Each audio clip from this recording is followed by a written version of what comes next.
Bonsoir, le 16 mars 2020, seconde allocution de Monsieur Emmanuel Macron, président de la République française, dans le même style présidentiel que celle d'il y a 4 jours, le même crescendo entre considérations générales qui nous maintiennent dans la vie quotidienne telle que nous l'avons connue, mais qui progressent petit à petit vers la déclaration d'un état d'urgence et même d'un état de guerre, pas contre un ennemi extérieur, humain en tout cas, mais une définition de plus en plus solennelle de la situation, de la gravité de la situation dans laquelle nous sommes et de la gravité des mesures qui devront être prises.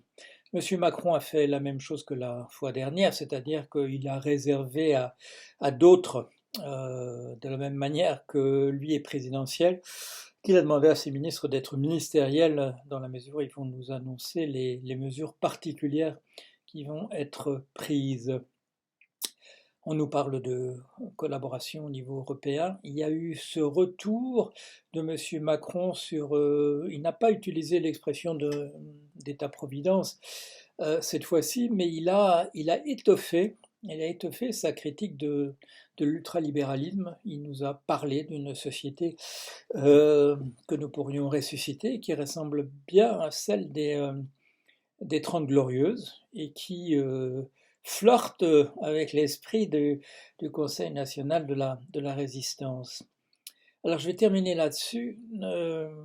Vincent Burnand-Galpin et moi, nous avons écrit un livre qui va sortir dans les pires conditions pour un livre, c'est-à-dire avec des librairies fermées. Et je viens de faire un petit billet là-dessus sur le thème de à tout malheur, quelque chose est bon. Cette idée que nous avions écrit un livre au message essentiellement invendable. Nous avons parlé d'état d'urgence, nous avons parlé de situations exceptionnelles, nous avons parlé de ce danger qui se profile de l'extinction du genre humain, en attirant l'attention sur le fait qu'il est très difficile pour des êtres humains de se représenter un danger qui ne s'est jamais manifesté, ou en tout cas pas récemment. La dernière fois, c'était donc il y a 800 000 ans. La difficulté d'appeler à une mobilisation comme nous le faisons dans ce livre.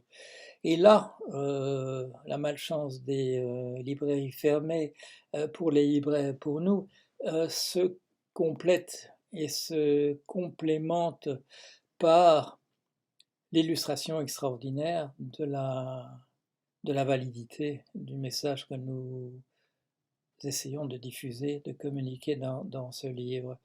Là, de ce point de vue-là, nous n'avions pas pu espérer quelque chose de mieux. Et je ne parle pas simplement en termes, vous le comprenez bien, de vente de livres, mais d'un message qui va être essentiel. Ce message de la mobilisation nécessaire, de faire des choses qu'on n'a pas l'habitude de faire, de le faire dans la plus grande solidarité imaginable. Là, les circonstances nous déroulent un tapis rouge pour délivrer ce message. Il va devenir visible, il va devenir compréhensible à la plupart d'entre nous. Je dis la plupart parce que il y a toujours ces amis du plaisir dont parle Aristote qui, eux, ne sont pas mobilisables sur des notions comme l'intérêt général, le bien commun. Mais la plupart d'entre nous, nous pouvons nous mobiliser dans des guerres. Guerre contre un virus qui nous prend par surprise, guerre contre l'extinction qui nous menace en arrière-plan et qui continuera de nous menacer. Alors là, j'avais émis des doutes, j'ai parlé de chat échaudé craint l'eau froide, j'ai parlé du discours de Toulon qui n'a absolument rien produit. Ici, nous sommes déjà dans un contexte un petit peu différent, puisqu'il y a répétition il y a rappel du message qui a été dit il y a 4 jours. Et prolongation, extension, développement autour de ce thème. Alors là, il y a de quoi nous réjouir, nous réjouir si c'est appliqué. Appelle à mobilisation de notre côté, nous qui prônons ce genre de choses depuis un certain temps, à rappeler par la suite et de manière constante et permanente que ces choses ont été dites et qu'elles apparaissaient justifiées en contexte. La guerre dont il est question n'est pas finie. Il y aura encore pas mal de batailles perdues jusqu'à ce qu'on puisse l'emporter. Mais les choses, comment dire, se présentent mieux aujourd'hui qu'il y a 4 jours, même si l'urgence est beaucoup plus grande, même si le nombre de gens atteints est beaucoup plus grand aujourd'hui qu'il y a 4 jours. L'esprit dans lequel le combat se mène est meilleur. Il y a eu ce pataquès du maintien du premier tour des municipales. Maintenant, le second tour est remis à plus tard, en juin, si nous allons bien. Mais je n'ai pas entendu de couac ce soir, je n'ai pas entendu de contradiction flagrante comme j'avais pu mentionner il y a 4 jours, malheureusement, de parler de conflits intérieurs, de messages contradictoires. Ce n'est pas le cas ce soir.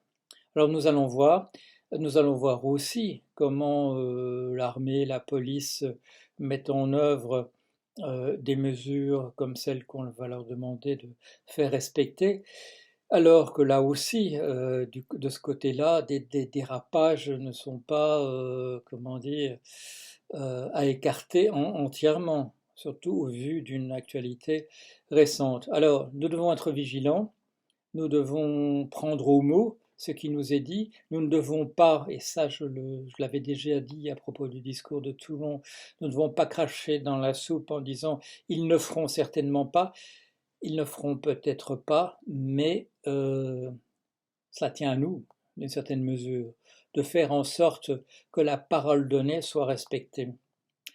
Alors voilà, je termine là-dessus, un message d'espoir, au sein même d'un effort de guerre auquel nous devons tous participer et nous rappeler les uns les autres et à nos dirigeants que l'enjeu est essentiel. Voilà, à bientôt.